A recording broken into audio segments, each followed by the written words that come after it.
Hello, this is Dr. LaSala from the Department of Kinesiology, and I am going to bring you today how to reduce your stress and anxiety during a pandemic. So the title of this is Take a Deep Breath. Webinar will be approximately 15 minutes, and I'm going to introduce you to some breathing techniques, and we'll go off and do a short breathing practice. So it is a scary time right now. We are in the middle of a pandemic. Places are being shut down or being partially shut down. Others are struggling to stay open and to reopen safely. And some of us are in areas where the coronavirus infection rates are getting worse. Some are asking maybe what's next. And everybody's watching the headlines and we're wondering, when is this all going to end? So for a lot of us, the uncertainty that surrounds the coronavirus is really hard to handle because we don't really know how we're going to be impacted, how long it's going to last, how bad things might get. And it just makes it all too easy just for us to spiral out of control and feel a sense of panic or doom even. But there are a lot of things that we can do even in the face of a unique crisis. So hopefully this webinar will teach you how to manage your anxiety and fears. So one thing that we can do is focus on things that we can control. So stress and strong emotions can present with certain respiratory systems like shortness of breath and rapid breathing, because the airway between the nose and the lungs will constrict. So for people who don't have respiratory diseases, it may not be a problem. But it happens a lot over time. It can be a problem. And so some of these stressors that exacerbate these breathing problems for especially people who have these pre-existing conditions such as asthma, chronic bronchitis, and even those who have chronic obstructive pulmonary disease or COPD. So it will definitely affect people like that even more. So it's really time to take care of yourself. Focus on activities that you enjoy doing. So take time out to go out in nature, to walk, or just to sit, by a lake or, in a garden or, wherever it is. On campus, we have a beautiful campus at William Patterson, just to go outside and sit down and just listen to the sounds of nature can be very relaxing. Go out and exercise a little bit, walk. If you can walk in your dorm or, around campus, just, a mindless walk, just, clear your mind and just, again, listen to nature and just move. Hiking, biking. We have a great hiking trail up by William Patterson. We also have, the rec center provides us with bikes. We also have spin bikes. So, they host spin classes outside, yoga classes. Or even just get into a relaxation practice, and that can be just deep breathing and then simple meditation.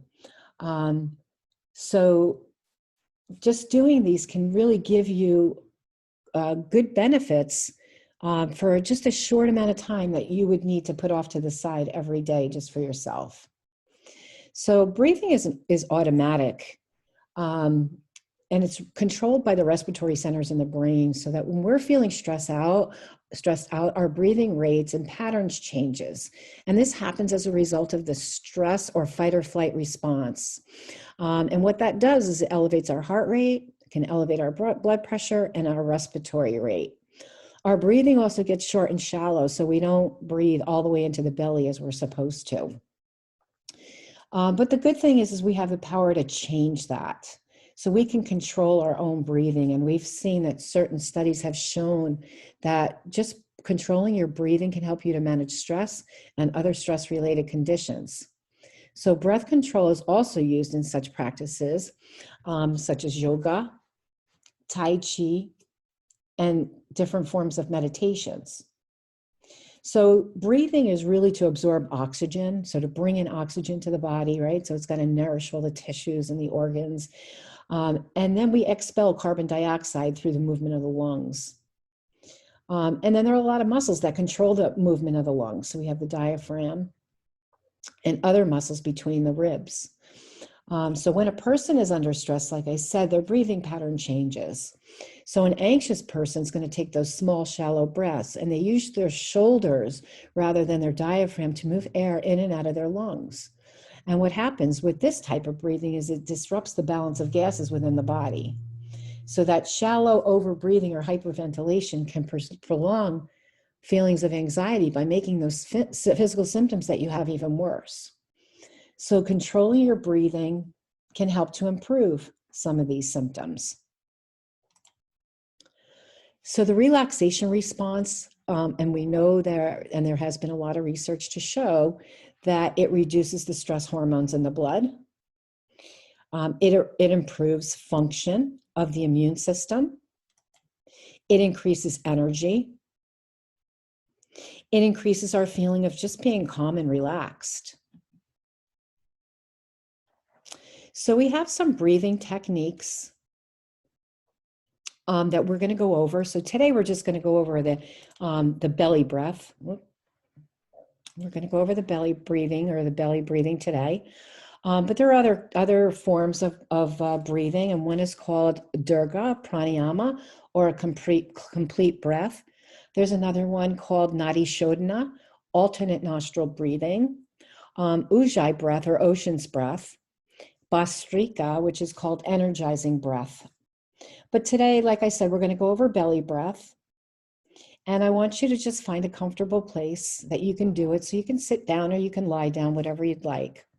Okay, so before we get started, I just wanted to say that, if you are feeling like you're out of control and that you need someone to talk to, and techniques like this just aren't helping, you can contact William Patterson's Professional Counseling Center.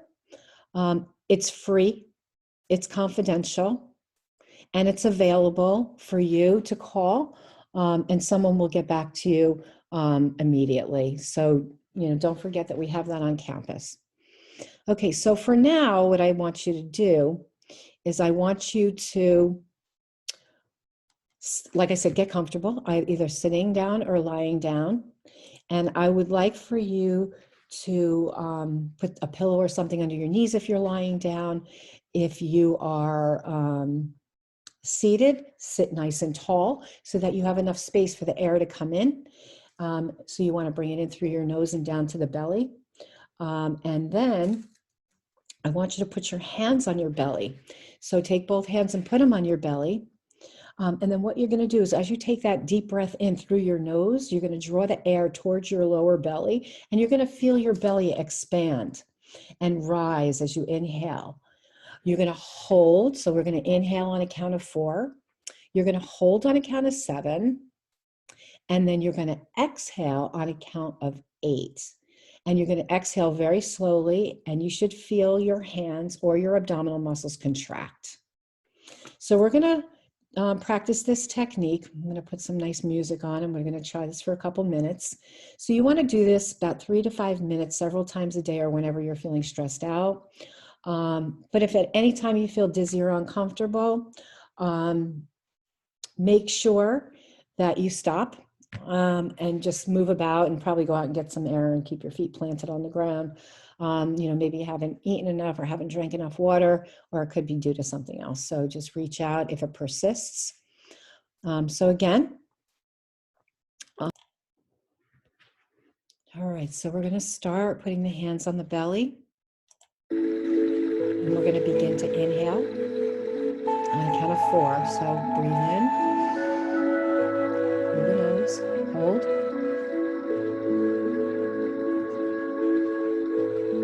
and then exhale for 8 slowly. So give that a practice.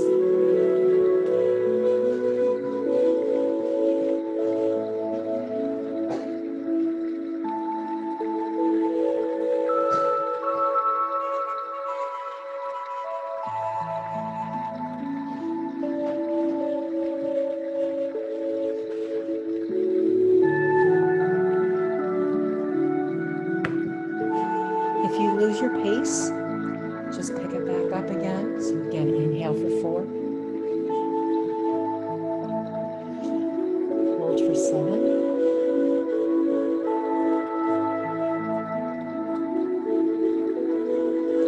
And exhale for 8. Nice and slow.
Exhale on the count of 2. And you can use this technique at any time during the day to relax, to keep calm, and to reduce your stress.